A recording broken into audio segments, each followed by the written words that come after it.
There's a trail here, and the reason I picked it is because it's about the only way that a person in a wheelchair, being the ADA anniversary, a person in a wheelchair could get from here to the road that goes to the library.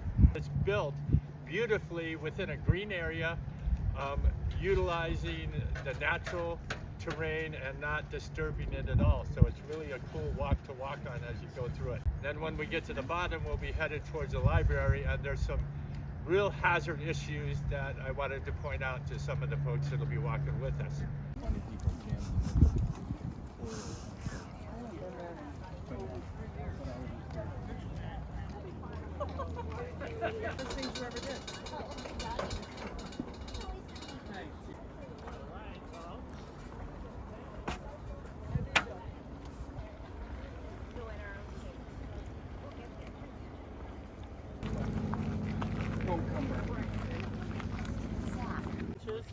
Were put in, and they've all been built to an ADA standard.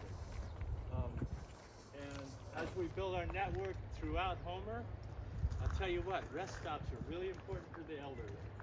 And I can walk a lot farther if I have a 5-minute break somewhere, you know, and I'm sure all of you know that too. Hey Pat, now might be a good time to explain that this trail system here is a recreational trail. It has different standards than ADA compliant pedestrian pathways for transportation. It would need to be more stable and firm, the ground. It would need to be a little bit wider in sections. I think the slope is pretty good, but some of these transitions, especially across heave, get a little bit weird. There's a steep spot I think that's coming up.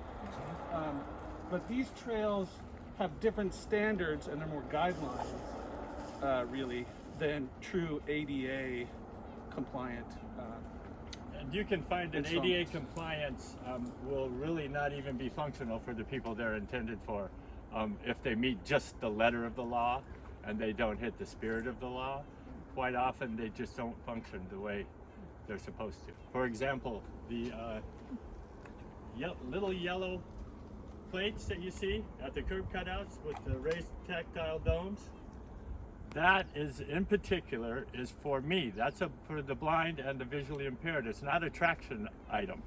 It's there. It's called a directional warning surface, and it has to be placed accurately so the blind person will know how to read it and know which direction to go and where the warning is telling them. That bumpy yellow?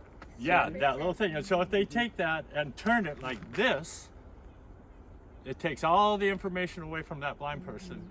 And he's directed to go right out into the street. An example of an installment that is ADA approved by the ADA standards, but it is not considered best practice by the U.S. Accessibility Board. There's two standards. Best practice is what actually works. And ADA standards doesn't always work. It's always the minimum. Keep in mind, ADA standards are always the minimum. There's ways to do it nicer, better, and more accessible for everybody. Exactly. Else that would be go this way, but that would have led him into the woods. And it was a dark spot. Yeah. So it's like, So let's keep going. Cool. That's awesome. That was a great talk.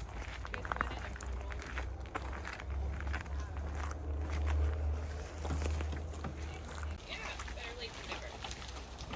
Fashionably late, rather. And really, the only thing you missed was all the food. Where it comes, I'm not running this out here. I have no idea how many were in the litter. I have no idea. I thought that was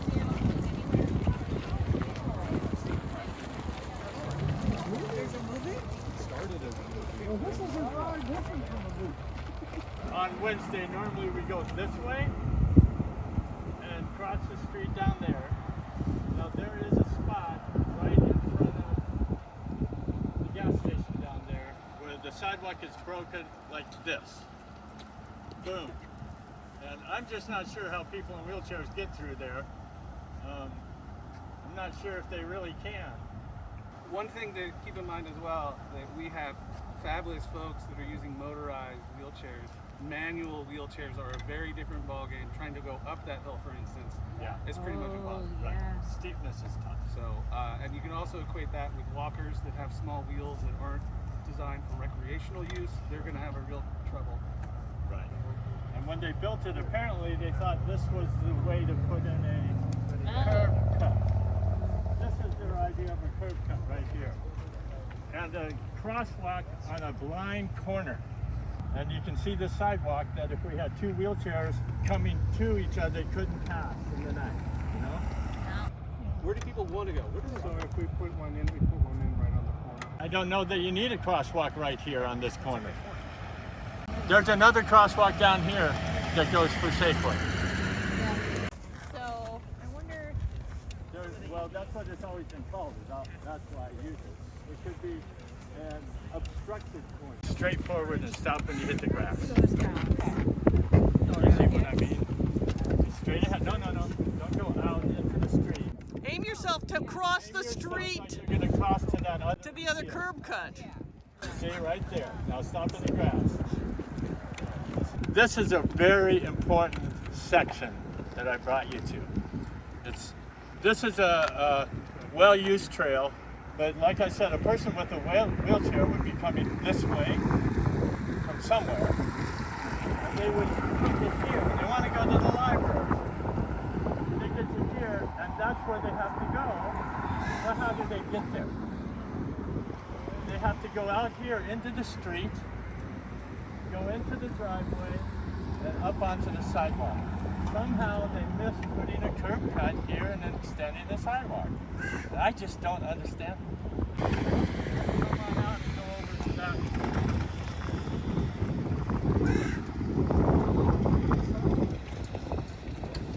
Okay. Oh yeah, sorry, I forgot you were with us.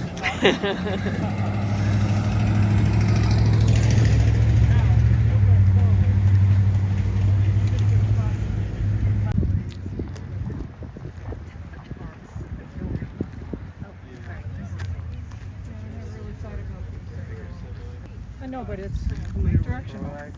Yesterday, the first time I actually mailed a letter at the library, I came this way just to see how it would be. 'Cause I mean, not the library, the post office. So I got here and it's like, all right, how does a person that's blind go to the post office from the library? How does a person in a wheelchair go to the library?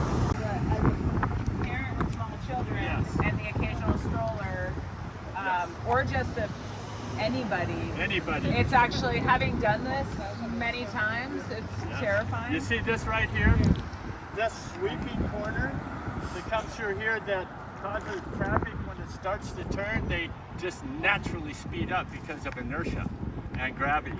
So as they go from 25, if that's what they're going, by the time they hit here, they're going 30, 32. All right? And it's blind, they can't see people as they turn.